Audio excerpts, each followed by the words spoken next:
If we're looking at this student's body paragraph, they are focusing on Plath's Fever 103. Okay, they're focusing on that particular poem, which is fine. You are studying a set of poems. That is the one text. Don't forget that.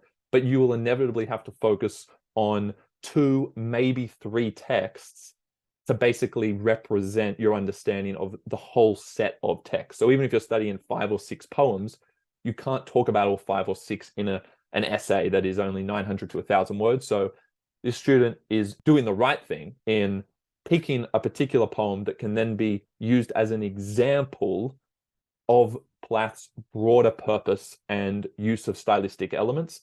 And then we can connect that to one of Hughes's poems, and we can look at the relationship there. And then we can extrapolate from that and talk about the relationship between their poetry more generally, even though we're only zooming in on a couple of them. So in an essay where you study a set of poems, you will typically just use 2 or 3 as an example of the broader set. So Plath's Fever 103 dismantles.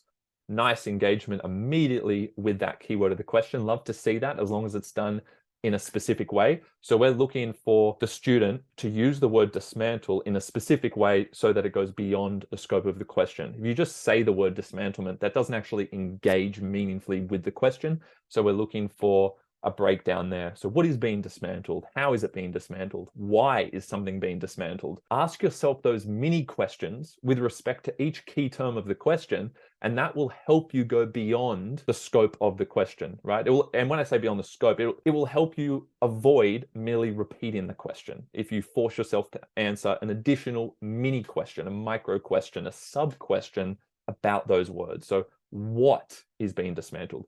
How is it being dismantled? What type of reconstruction are we seeing? Why has something been reconstructed by Hughes or Plath? If you force yourself to answer one of those questions and write what the answer is in conjunction with the actual word of the question, then you've done a meaningful response to those key terms.